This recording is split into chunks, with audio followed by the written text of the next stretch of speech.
Thank you for sharing Alexa with us because I think it's very important for her story to be told and be heard.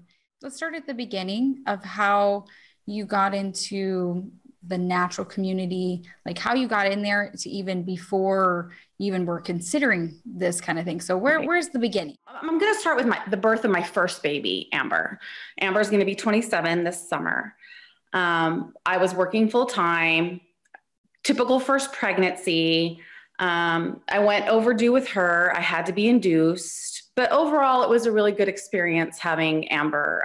It was in the hospital. It was a long induction. I was 42 weeks or just shy of 42 weeks. First baby, had great nurses, had a great in-hospital midwife at the time.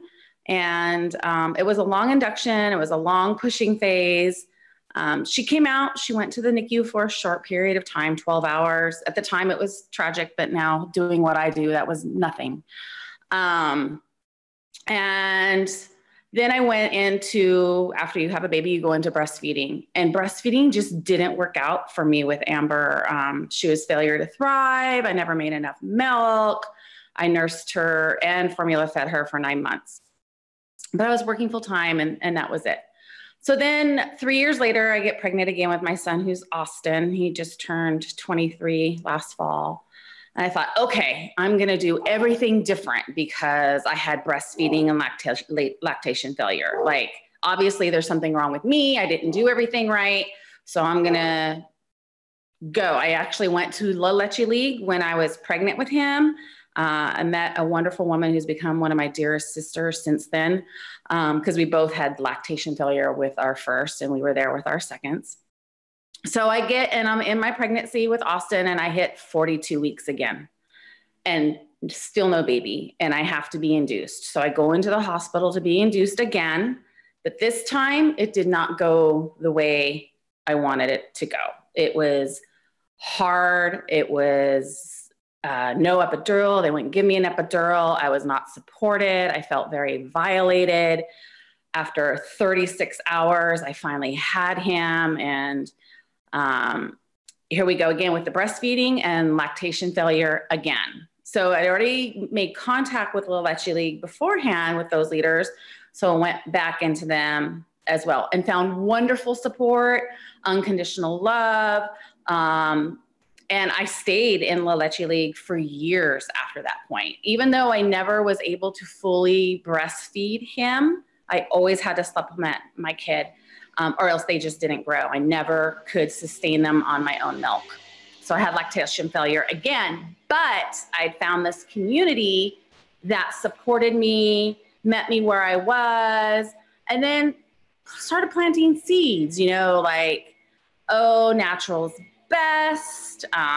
Your body isn't fail you. Everything else, the environment has failed you. That's why you have lactation failure. And anyway, so I just got really, really sucked into it. And I kept going back to my birth experience and how I didn't feel supported and I had trauma. And so I became a birth doula. I got certified through DONA and I started becoming the quote unquote birth junkie. I just loved helping moms and women become better mothers and stronger mothers and helping people with lactation and all of that. And so also in La Leche League, everybody that was very involved, not everybody, but quite a few of my peers continue to have babies and they were having home births. And, being a birth doula and seeing things in the hospital and, the whole dogma of the hospitals make you do things against your will. And it's not natural what they do in the hospital, and birth is natural. Why are we interfering with Mother Nature? We've been birthing babies for centuries and nothing bad's happened and all of that. So,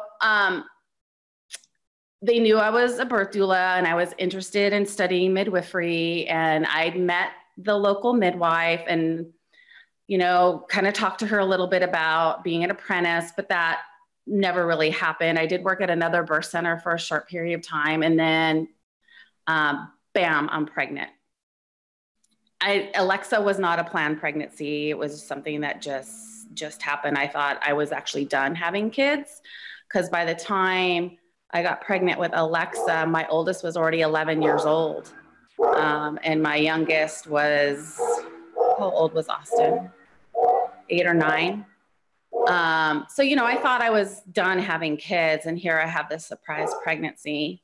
And by this time I quit my job. I was a stay-at-home mom. I was a full-on La Leche League leader. I was totally into the woo, stay-at-home moms and natural's best. I mean, I didn't even use commercial cleaners in my house. Like, heaven forbid I have a gallon of bleach in my house.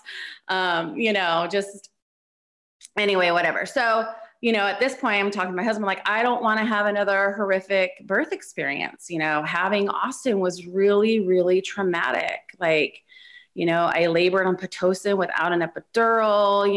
It was just, I remember laying there thinking I was going to die. It was just so painful. And there was even one person told me, she's like, can't you be a little bit more quiet? There's other women having babies here too, and they don't sound like that. Like, it was so disrespectful. So here I'm pregnant with Alexa, and I'm like talking to my husband. I'm like, I think we need to have a home birth. Like, she's the most experienced. At that time, she'd had hundreds of babies under her belt. She delivered many of my friends, so I felt very, very safe and comfortable in her hands. But I also had something in the back of my head, because I'd never had a natural birth before. I'd never gone into labor on my own. So I did do concurrent care with that pregnancy. I saw my OB during that time. I had all of my testing done through my OB, I had anatomy scans, lab work, everything. And it wasn't until I was about 36 weeks when I dropped him. And the nurse called, and she goes, Christina, I show you as a no-show, what's going on? And I was like, well, and I'd developed I'd had a relationship with him. I'd had some GYN stuff with him. He'd operated on me in the past. I had a relationship with that office. So she called and she's like, you're not coming? And I was like, no, I've decided to do a home birth with a midwife. And I'll never forget her words. They were like, okay, good luck with that. But I didn't think anything of it, like, I did have this unrelenting feeling in the back of my head during my pregnancy that something bad was going to happen. I didn't know what it was. And God, I didn't know that she was going to die, but something in the back of my head was triggering. And I remember I even went to a prenatal appointment with my best friend that I'd met at La Leche League to discuss this unrelenting fear that wouldn't go away. And the midwife was like, you need to process your fear. What's going on? Like, it's going to stall things out. Like, what are you feeling? Why are you feeling this way? But not making a clinical connection. Okay. I'm very medical now. Now there's a clinical connection for that. But at the time, I didn't know what it was. So I get to 36 weeks and I'm seeing her weekly, whatever. In the beginning, we talked about the fact that I'd always gone post dates. We did fudge my due date. My original due date was mid-May, and then she fudged it to like May 23rd, 27, when it really was like probably a little bit earlier. So she will tell you that I wasn't as overdue as I was. But I know for a fact that we did that midwifery math for due dates with her. So we get to 39, 40 weeks, still nothing's happening. Of course, we do all the co-hashes and the evening primrose oil and nipple stim and trying to have sex with your husband when you're post dates. And we did all of that. Nothing was happening. And so now I guess I'll go into well, even at that point when we were overdue, my husband's like, how late do we go? Like, he had this conversation with her because he was getting worried. Like, well, what do we do? And her answer was like, well, it'll happen when it's supposed to happen. And he was never satisfied with that answer, but he respects me and we have a very equal marriage. And he was like, okay, you're the mom, you're in control. I trust you. I trust her, all of that. So then we get to 42 plus weeks. Still nothing's happening. She's telling me, trust the process, trust the process. So on July 9th, 2005, we'd gone to market night, did a lot of walking. You know, walking's supposed to induce labor. Don't ever do that. It just makes you tired. Doesn't change your hormones. Okay. And it just makes you have an irritable uterus, whatever. Okay. So we walk and walk and walk. And we come home that night and I get my kids to bed, Amber and Austin. And I remember sitting in my living room. We had this big oversized chair and she was just going crazy, like such strong fetal movements that I had never felt before, ever. Like she was moving so hard, it hurt. But it wasn't labor. Like these were not contractions. It was just incredible fetal movement. Like, and my friend had called because I was planning this home birth at my mom's house. And my friend who had met through the La Leche League, her name's Michelle, I'll just call her Michelle. She was supposed to come and attend my kids during the home birth because I wanted my kids present, but I wanted someone to be there for them. And so she had called and I was like, something weird. It's like, it's not labor, but she's moving really hard and fast. Like, I don't know. She goes, well, do you want to go in? I was like, no, I don't want to go in. I know it's not labor. Like they're just going to send me home. I'm just going to try and go to bed. So I did. I probably went to bed around midnight or 1 that morning. And I woke up around 8 or 9 and she would move right away in the morning. Like within an hour of being awake, she would move. 9 o'clock came, nothing, just nothing. And I knew from inside my body, I knew she was gone. Like I knew she was gone. So I was like, okay, so I drink juice, doing all the tricks, cold water, nothing. So I called the midwife. I was like, Alexa hasn't moved this morning. And it's really ironic. Mm-hmm. Alexa is the only one who I knew the gender of all my children. I didn't know the gender of my son or my daughter, but for some reason with Alexa, we decided to find out gender. So I called her and I was like, Alexa is not moving. And she's like, well, I'm in the desert, which is about an hour away. I'll come as soon as I'm done here. I don't know if she had a postpartum meeting or I don't know what, probably had a client out there. So she came to my apartment, although I wasn't birthing at my apartment. We were going to birth at my mom's house because it's bigger, but she came to my apartment. And here's another trauma-inducing moment. That morning, my son had trains all over the floor. He was playing with his trains. And I was like, Austin, I need you to pick up your toys. And he wouldn't do it. He was being really stubborn. And I was like, Austin, you need to pick up your toys right now. He cried. I cried. I didn't tell my kids what was going on, but he picked up his trains. And then I called my mom. I was like, Mom, something's not right. I need you to come pick up my kids.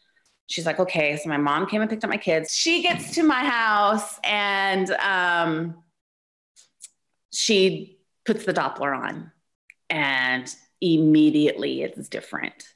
It's like a silent Doppler. Like you can hear some stuff, but you don't hear like blood flow. Because when you're listening on a Doppler, it's not just heart tones that you're listening to, right? You're hearing all the sounds inside. And it was just like still static. It was so weird. And I was like, she's gone. She's like, no. I go, no, she's gone and we're going to the hospital. She goes, well, let me try again. Let me have you lay on your bed. Let me have you drink some water. Let me try again. And I was like, no, it's over. She's gone. And she ends up taking me. So I called my husband. I was like, I think something's bad has happened. I don't remember exactly what I said, but my husband works at the hospital that we were going to go to where I'd had my OB concurrent care. And I was like, I don't know if I should go through the emergency room or if I should just go straight to L&D. Can you find out for me? So he went to L&D and they like, just have her come on up. So the midwife drives me to the hospital and I call my mom and tell her I'm going to the hospital. And she's like, okay, you know, she's thinking we're just getting things going, right? Like my mom doesn't realize that the baby has died. And so we get there and I get to the front desk at L&D and there's this nurse and I was like, I'm here. I go, my baby stopped moving. I go, I'm a patient of Dr. Vasquez. And they're like, okay. And they're like, we don't show you as a patient of Dr. Vasquez. And I was like, I was planning a home birth. And then they're like, well, we don't support midwives here. This is exactly what they said. I was like, I know, because being a birth doula, I knew that. Like, I know. I go, but I had concurrent care with him up to 36 weeks. And my baby isn't moving. And my midwife couldn't find a heart rate. And they're like arguing with me. And finally, this nurse behind her, who's visibly pregnant herself, and she goes, none of that matters. She goes, let's just get her in a room. Like, let's just, you know. So they finally get me into a room, and they come in. Of course, they can't get any fetal heart rate on their monitors. They're like, we need to call for an ultrasound. And the ultrasound tech comes in. And just as the ultrasound tech comes in, they're like, we're going to page the emergency on-call OB and come see you. And guess who walks through the door? Dr. Vasquez, my doctor. And I could have cried. He's like, well, he goes, we need him. He goes, let's see what we got here. And he scans my belly and he's like, Christina, I'm so sorry. Your baby is gone. She's gone. Of course, I just start crying and my husband's there and we're just like in shock. And then I call my mom and I'm like, Mom, she's gone. And she goes, what do you mean she's gone? Where'd she go? Like she left, you know? I was like, no, Mom, like she's died. And she was like, everyone was just like floored. No one could believe it. At this point, the midwife's still there. She doesn't ever leave. She stays with me and continues in her supportive mode. And she was supportive. I mean, I want to say that, you know, I do want to say that it affected her deeply. Like she was at a loss for words. Like she didn't know what happened, like all this stuff. And so Dr. Vasquez, during my pregnancy, because I'd had uterine surgeries before, and before he knew I was planning a home birth, we had talked about having a vaginal birth in spite of my uterine surgeries. And he finally agreed that I could have what was called like a modified VBAC. I'd never had a complete uterine scar, but I'd had surgery on my uterus. So he comes in and confirms her gone. And I was like, I want a C-section. And he was like, but we talked about you having a vaginal birth. And I was like, that doesn't matter now. I go, I don't want to be induced again. All of my inductions took over 36 hours and I don't want to push out a dead baby. I'm sorry. He's like, well, because he goes, you can have a C-section. So we waited. He goes, the OR is not going to be available for quite a few hours. We got other things that are higher priority, which, you know, I understood the medical terminology, even though I wasn't a nurse then yet. I got it. So we just did a lot of walking around. We had time with family. The midwife was still there. My friends all came in. They brought my kids to me so we could talk to the kids and explain to them what was going on. My mom was there. My mother-in-law was there. She actually went toe to toe with the midwife. I found out about that afterwards. As that was her right to do. Hello, you know, trauma and shock and all of that. So, finally had my C-section. Dr. Vasquez was great. I'll forever love that man. And, I had Alexa with me for about 6 or 8 hours post-birth. These are the pictures that we got. That's really the only good picture we got of her. I didn't know about Now I Lay Me Down to Sleep back then or any of that, but my friends came and took lots of pictures. They were with me all night to early morning, did the foot mold that you see here and the handprints. My friend Michelle, she is actually was a child life specialist at Loma Linda Children's Hospital where I work now. So she'd had all this grief training.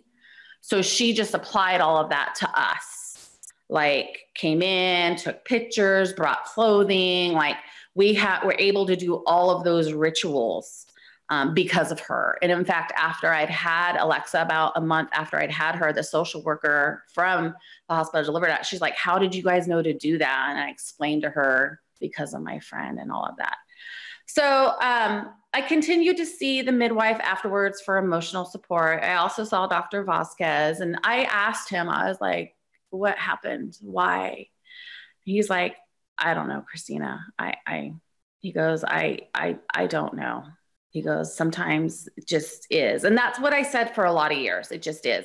And he was just being respectful of me of where I was at. Like, I know he knew the truth, but he was being respectful of where I was at and trying not to induce any more trauma and any more blame or gain. Because in the back of my head, I kind of knew what was going on, you know, like she died because I never went into labor. Like I was severe post states. Like I knew.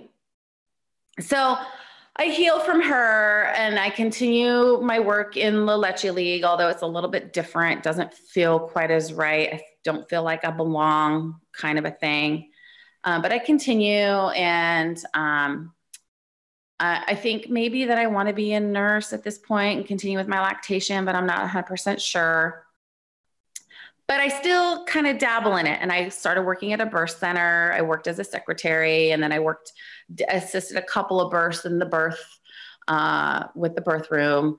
And then I always knew after Alexa had died, I wanted to have another baby. I felt like when she died, this continuum of time just like stopped.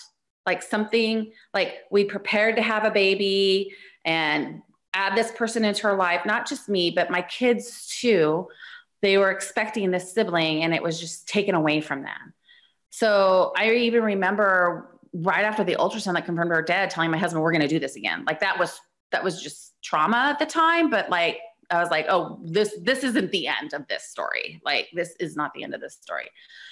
So a year and a half later, I can't remember. They're 2 years apart, but I ended up getting pregnant with Abigail, and she's rainbow baby. I hate the term rainbow baby, but she's my post-loss baby, and I had her 2 years later.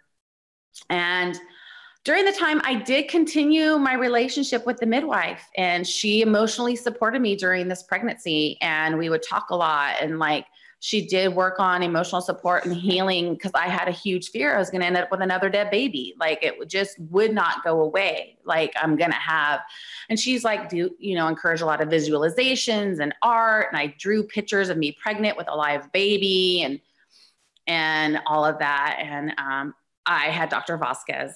He was my OB/GYN at the time. And towards the end of my pregnancy, I started going crazy. Like, it was huge fears of waking up to a baby that was dead. Like, it just would not go away. And then we started NSTs and biophysical profiles super early. And I had one that said no amniotic fluid. And he was like, I'm not sure. I'm going to send you to the hospital to check. And she was fine. And then a week later, again, another oleo BFF. And he's like, do you want to have your baby today? I was like, what? He goes, because I told him, I'm going crazy and you're going out of town.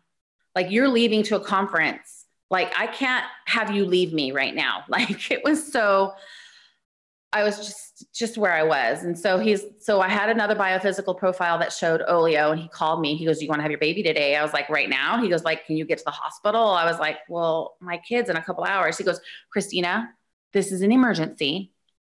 It wasn't. He goes, let's have your baby today. So we did. So I went and I picked my kids up from school, got everybody there. I ended up having Abby at 35 weeks because I just mentally could not have a post-dates pregnancy again. It just wasn't happening. So she came she was 37 on paper, but she probably really was only 35. My periods were always irregular. That's how we were able to fudge dates. Like, we never had an exact whatever. Anyway, so had Abby, continued studying. I actually enrolled in National College of Midwifery. Continued to study with the midwife, and she was my mentor.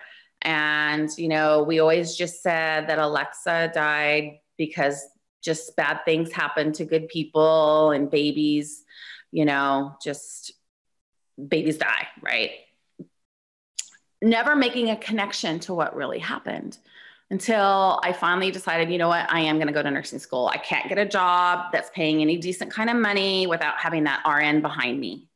So I finished up my prereqs and I got into nursing school when Abby was about to turn 2 or 3. I can't remember exactly. And got into nursing school, and I loved it. I loved the medicine. I loved the research. I loved the evidence-based practice. And I remember getting into my second semester of nursing school, and that's when we do OB/GYN. And I was sitting in my lecture with my teacher, and we start talking about the placenta and the importance of the placenta and what the placenta does and how it regulates. And it is an organ that has a timeline. And they get old. and they stop perfusing and babies die. And I remember, I can still see myself sitting in that classroom, the windows on my left. I was probably in the third seat back on the left side of the classroom, and it clicked. She allowed her to die. I don't know if I said she killed my daughter, because I don't think I've ever really said that, but she allowed her to die because she was a perfectly normal, healthy baby. There was nothing wrong with her. And I remember I felt like I just needed to run out of that classroom. I didn't, obviously. I just sat with it, and I sat with it, and I sat with it, and I got through that semester of class, and I met with one of my friends. I met some of the most incredible women on this journey back 16 years ago on the mothering.com forum. I don't know if you guys are familiar with that. I don't know if it still exists, but there was birth loss groups that were like, you had your own forum. Like, so we had babies that all died in 2004, 2005, and we'd become very strong. We're still connected. I'm actually meeting with them up in a few weeks. Actually, the East Coast women I've never met in person. I'm going to go out to DC in June. I'm going to meet them. I've met all the East Coast people. My friend Robin was in Vegas. Her son died in Vegas. I've gone to Vegas to meet her. She's now in New Mexico. She's had health illnesses, and we've helped her through that. Like, we're still really, really close 16 years later. Anyway, so Robin had come to take her kids to Disneyland and came to California, and I met with her, and our kids were playing. Abby and her two daughters were playing in the pool. And I go, Robin, I have something to tell you. And she's like, what? I was like, the midwife allowed Alexa to die. And she's like, I've been waiting for you to say that. Because like we all knew, but it was so painfully hard to admit that the choices that we made in good conscience allowed our children to die. Like, the guilt is so overwhelming, you know? And then you come to this realization that this could have been prevented, 100% prevented, with just a little Pitocin or surgical. Like, you know, like, it didn't have to go this way, right? So I finally admitted it to her, never told anybody else.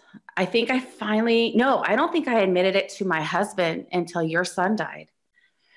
Because I just couldn't admit it. Like, it was so painful and so hard.